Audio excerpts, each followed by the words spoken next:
It is just over 3 weeks since Donald Trump was inaugurated the 47th president of the US. Ibrahim, such a whirlwind and fire hose of far-reaching decisions. It doesn't seem like 3 weeks. Well, yes, this actually makes us wonder if this is all happening in 3 weeks, how is it going to look like for the rest of the 4 years, the second term for Donald Trump? In the 3 weeks, he has declared a war on the entire world, from China to Canada to Europe to the Middle East. He has lost the trust among his even closest allies, the European Union, NATO, with his neighbors, Mexico and Canada. And he caused disasters actually here in the region, in the Middle East, where after 15 months of a genocide that's the world is watching live on TV for the past 15 months, instead of stopping the genocide, he has declared a new disaster, actually, of new displacement of the Palestinians or in Gaza, despite all the displacements that they have been going through over the past decades. So it doesn't look like we're going to go on a quiet 4 years with Donald Trump, and we should be, the world, should be ready and prepared how to deal with someone with such thinking in the White House and how to respond to him. Scott, it's worth pointing out, isn't it, that all the things he's done are actually executive orders. In other countries, you'd call them presidential decrees. None of this was legislation that went through Congress. Now, one of the reasons that the US system of government is respected and trusted around the world is the system of checks and balances, the three co-equal branches of power. What happened to all of that? It's gone, or at least the Trump administration, including effectively an unelected co-president, Elon Musk, don't believe in checks and balances. We're going to be talking about foreign affairs, but this is in the context of an attempt by Trump and Musk to tear down the U.S. system by trying to get unauthorized access to records involving trillions of dollars, by using 19 to 26-year-old men to do that, by trying to undermine and even destroy agencies such as the U.S. Agency for International Development, by trying to purge thousands of employees, including senior staff, including the heads of oversight boards, because this is an attempt, and we need to be honest here, to move to an autocracy. And to get an autocracy, you have to try to bypass Congress or bend it to its will, which it succeeded in doing so far, because the Republicans, who have the majority in both houses, are not opposing Trump, and you have to bypass the courts or say they're illegitimate, which we're on the verge of talking about with J.D. Vance, the vice president, saying just last weekend that the court should not be able to make legal rulings on executive action. The U.S. has always had a very strong executive. There's been a lot of presidential power, but up until now, it has been within a system in which there was a collaboration between the three branches of government. We're in a new era now. We're talking about both at home and abroad that Donald Trump and Mr. Musk, they function not for alliances, they function not for America, they function not for checks and balances, they function for Donald Trump alone. Roger, Inauguration Day, as Ibrahim said, only just over 3 weeks ago. I was there in DC. Given everything that happens, it seems an awfully long time ago. But we go back to that day. One of the first of many executive orders on that day was pulling out of the Paris climate deal for the second time. Trump did it back in 2017. So can the US, do you think, in any way now be trusted by the world with regard to the climate crisis, arguably the most important issue for the planet? Thank you for the invite. If you don't mind, before touching on climate, I just wanted to respond to what one of my colleagues had mentioned in Doha. He started off his intervention by saying that, in the first 3 weeks, Donald Trump had irreversibly damaged the relations between allies.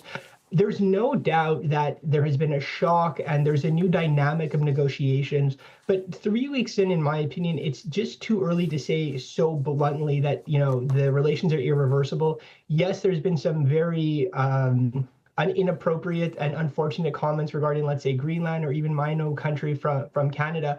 But I think it's important to realize that these countries, whether it's Denmark, Canada, they are adapting. And just last week, in a rare moment, you had the Japanese PM who was coming, who is on good relations. So this is not a walk in the park with Donald Trump. You have to earn his trust. Obviously, you have to bring something to the table, but I just think at the beginning for our viewers, things maybe aren't as terrible. Got your point. But on climate, can the US now be trusted on this issue at all? Well, listen, no, I mean, I don't. I think the only advantage of him coming back is like this was not a big surprise. I think everybody expected it. It gave the international community the time and the opportunity to plan for it. Unfortunately, due to sort of the weak economic situation of Europe, I think the real victims of this are going to be the islands and all of the countries who are most exposed to it. But as I said, climate security and climate control, climate change in general was not one of his priorities. So I don't think people should be shocked by this. And just because he's pulled out of this doesn't mean it applies to other things like Article 5 for NATO. OK, Ibrahim, in terms of US international agreements and treaties, not just the climate deal, there are so many. I mean, he pulled out of the Iran nuclear deal last time he was president. He pulled out of the Trans-Pacific Partnership. Now we've got the threats against Panama. There's a treaty there. There was a treaty that the US signed originally in 1977 when Jimmy Carter was president. I mean, does the US's word stand for anything? And does that matter on other issues? For example, the Abraham Accords, which Trump wants to expand. Well, additionally to all the shocking things that Trump is doing, actually, it's the colleague from Vienna. It's also shocking that he is still considering, what Trump is planning to do or what Trump is saying. He's openly, clearly called for the annexation of Canada, right? A neighbor, a NATO member, right? And he tweeted on that, right? Putting the American flag on North America, clearly. So this is something that's done by Donald Trump himself. Not only this, but also we have seen 4 years of his term in the first year, in the first term, and we've seen what he has done during that time. And also, this is the second time withdrawing from the climate agreement, Paris Climate Agreement.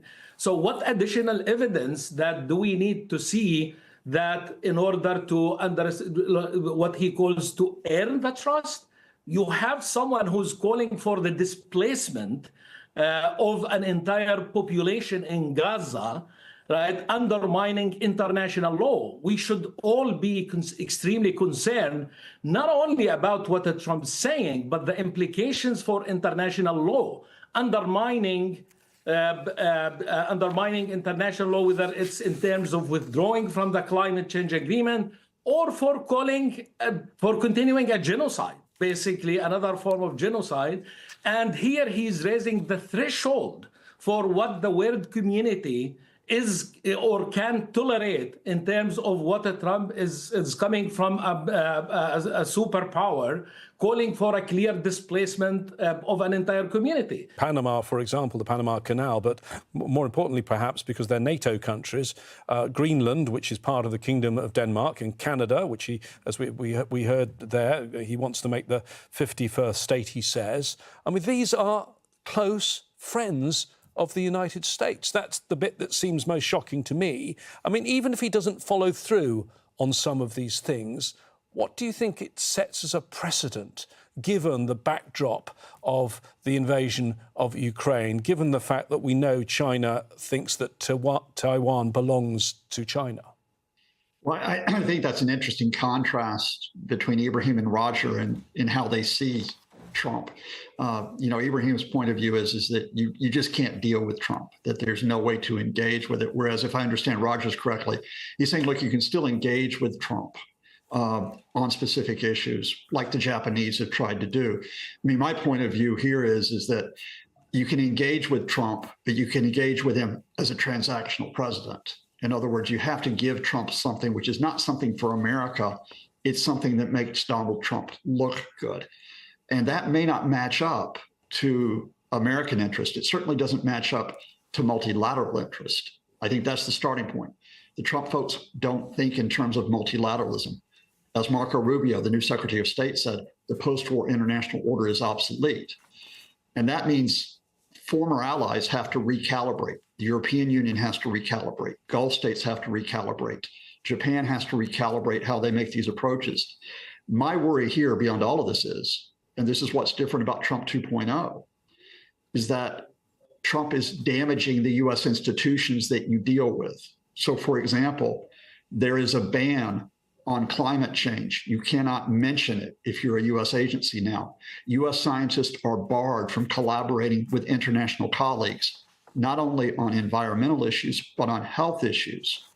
The State Department, the FBI, intelligence agencies are effectively being told, you are paralyzed and cannot act until you prove you are loyal to Donald Trump. That's the worry here. Whether we talk about dealing with allies or with adversaries, the U.S. system itself may not be able to function effectively on any of these key issues that we're going to talk about today. Roger, as an expert, but also as a Canadian, because Canada has been in the firing line in the last couple of weeks, what do you think about the way this is being done, the way Donald Trump does this? Because there's no quiet negotiation or quiet diplomacy. It's all done very, very publicly, very impulsively, very aggressively. That's not the way allies normally talk to each other. I mean, if I'm being quite honest with you, I don't think I felt much worse in my life than hearing some of the comments coming from the president. Canada has gone to war with the United States. We have the longest undefended border. There's so much, not just the trade, but the cultural relations. So, of course, I mean, Elon Musk coming on and referring to the prime minister as just a governor of the 51st state is quite frankly beyond despicable. But again, going back to what Scott said and my colleague in Doha, I mean, obviously, look, nobody wants to hear this. And as the PM said, we don't want this trade war, but, we have huge things at stake financially. And of course, the Canadian government and Ottawa has moved heaven and hell to try to avoid this trade war. Of course, they've accelerated a lot of things that had already been agreed to, but this is no way to really talk to allies. But unfortunately, this is the reality we are in, and it takes, a new dynamic and a new language to communicate. And behind the scenes, at least speaking from the Canadian perspective, while not perfect, things are still going on fairly well between Secretary of State Rubio and Foreign Minister Joly. Same thing with the National Security Advisor. So whether it's Panama, Canada, Japan, Denmark, whoever the next country is, we all have to adapt to the new situation. And as you see with Europe, I mean, they've also put forward a whole host of options about trying to avoid the trade war, whether it's buying more LNG, buying more American arms to sort of push this off. But I mean, this is the world we're in right now, and it's adapt or die. I mean, Ibrahim, there may be many people around the world who never fully trusted the US. It's like any other country. It has its own national interest, but they perhaps at least knew where they thought the US stood. They trusted where the US stood on issues. And one of the things it used to stand for was help for the poor and needy around the world. And now we've seen what's happened to US aid. I mean, how concerned are you about that development? Thank you. Well, let me link this actually to what my colleagues have said. And I'm not against engagement. I'm a conflict resolution professor, and I spent my entire life, my career, actually advocating for engagement. But we should be clear about what things we can engage with. Yes, we can engage on interest of how we can maximize our own interest and how we can negotiate. But my friends, we cannot engage or negotiate, right, with Donald Trump on issues that are related to international law, not on values of a human society, not on sovereignty of a neighboring country that's calling for annexation of a neighboring country. I cannot engage with a president, a superpower president, on values of negotiating with him whether to displace a whole community, forced displacement, and continuation of genocide. There is no engagement on this ground. Sovereignty, human values, there is no engagement on these levels. There is a confrontation on them. And that's the difference between my colleagues and I. Engagement can happen on maximization of interest. And back to your question on a humanitarian intervention, US aid, right, there will be millions and millions of people will be affected as a result of the war that he declared on US aid. That has been serving poor people, hospitals, school education in many marginalized communities around the world, that they're going to be affected as a result of the mass Trump attack war declaring on US aid. Those communities are going to suffer immensely, and they're going to experience disasters. I cannot engage on these values. And that's where Donald Trump should be confronted, not engaged with. Not only this, in the first term, he cut the total funding on UNRWA that's supporting about 7 million Palestinian refugees. Total cut that he made, that they were affected as a result of this. Now he is pushing for, again, the shutdown of UNRWA, whereas that's supporting that's the most needed at this time during the genocide that's happening in Gaza. How can we engage on this? Okay, Let let me just move it on, if you don't mind, Ibrahim, and bring in Scott. If you can allow me just one final point, very quickly. With the humanitarian dimensions, it's not only going to be these communities affected, it's the U.S. national interest that is going to be affected. And Mark Rubio knows this very well. Go back to his speeches in the Congress, that he was one of the strongest advocates for securing national interest, American national interest, through U.S. aid. And okay, thank you for that. Thank you for that, Ibrahim. Scott, bringing you in now. We're less than 2 weeks away from what is the 3rd anniversary of Russia's invasion of Ukraine. Let me read you. I've got so many of these quotes I could have read you, but the NATO Secretary General Jens Stoltenberg, this is from 2022, "We are prepared for the long haul. We'll support them for as long as it takes." Now, given that sounds very hollow now, given where we are. I mean, do you think Ukraine can trust the US or NATO for that matter?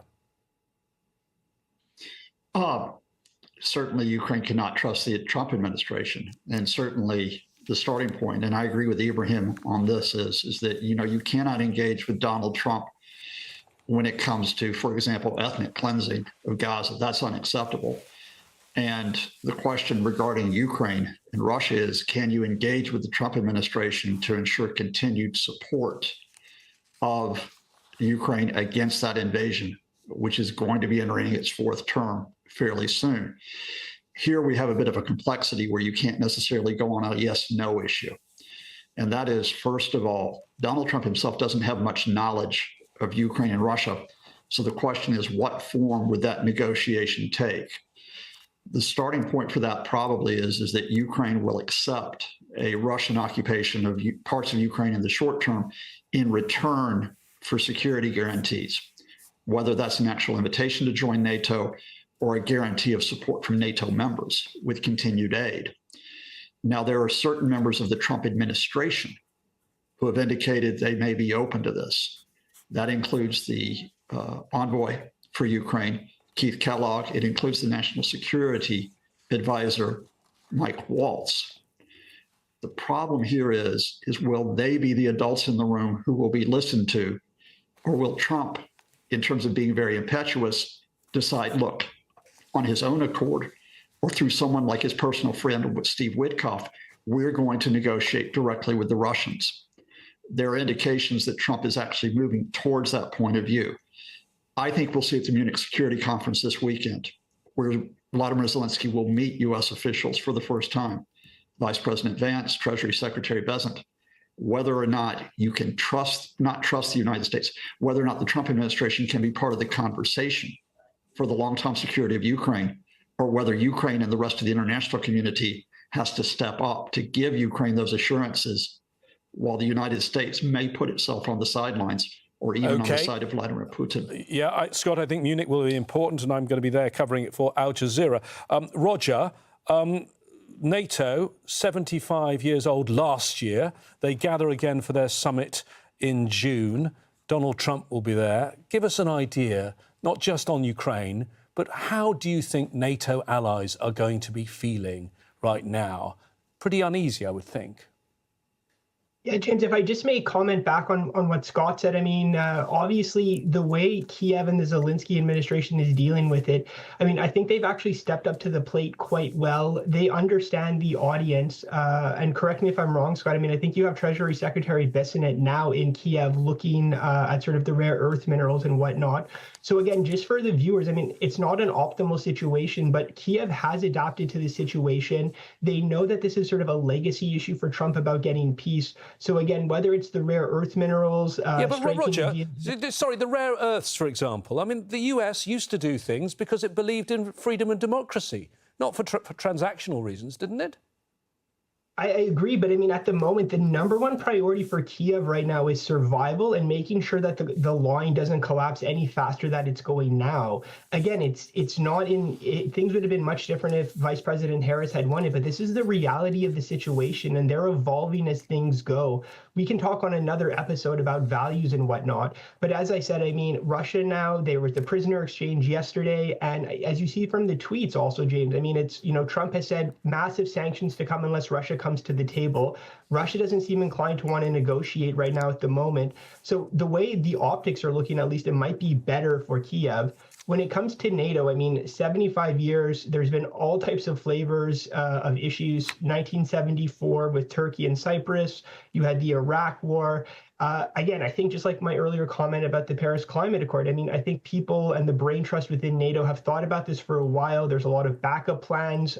You have Secretary General Rutte, you know, who I think is quite good at dealing with Trump. And even if you go back to the 2018 NATO summit in Brussels, where, you know, that was the one where Trump in the room was talking about leaving, Rutte was the one who convinced them about taking all the credit for the spending. You have 24 of the 32 allies where spending is up. And I think moving towards Hague, obviously the atmosphere is not necessarily maybe so jovial, but it is the wake-up call that NATO allies, including my country, need to do about spending more. Trump is looking at a 5% target where, if I read correctly this morning, Poland is going to come in at 4.7% this year. And anything north of 3%. And tactically speaking, all of the sabotage, asymmetrical warfare that we've seen in the north, you've had NATO really step up with the Baltic Sentry Force. Now the EU is getting more involved about taking down the ghost fleets, which 80% of Russia's crude is exiting on. So again, this is another example of NATO adapting, and more importantly, another clear sign about why they need to spend more, whether it's to appease Trump, to push off the threat of Trump with the Danish intelligence service saying that in the next 5 years they could attack. And last one, I mean, Europe's competitiveness, innovation, this is long overdue, outlined in the Letta and Draghi reports. So maybe the shock that Europe needs to get their act together when it comes to defense spending. Scott, very briefly at the end, I mean, we've still got most of the 4-year term of Trump to come, but do you think some of the things that have happened already are going to change things for good? Can the world return to business as usual after Trump?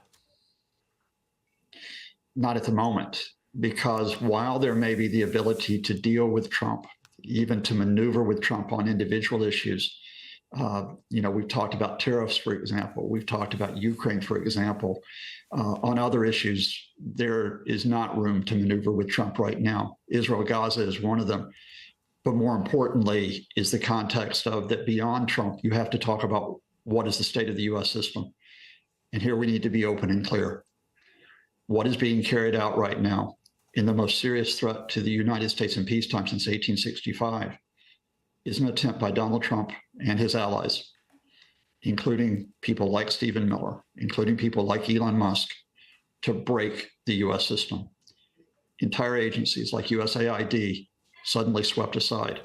The records of other agencies, from the Treasury being stolen, even the records of the Pentagon being at risk, the prospect of the head of American National Intelligence being someone who has been sympathetic to people like Bashar al-Assad in Syria, Vladimir Putin in Russia. You can choose Donald Trump or you can choose the U.S. system in the long term. You cannot choose both. That will be an issue first and foremost for Americans, but it will be one that the world will have to reckon with in not only the next few weeks, but the months and years to come. Thank you very much, gentlemen. Thank you for joining us today.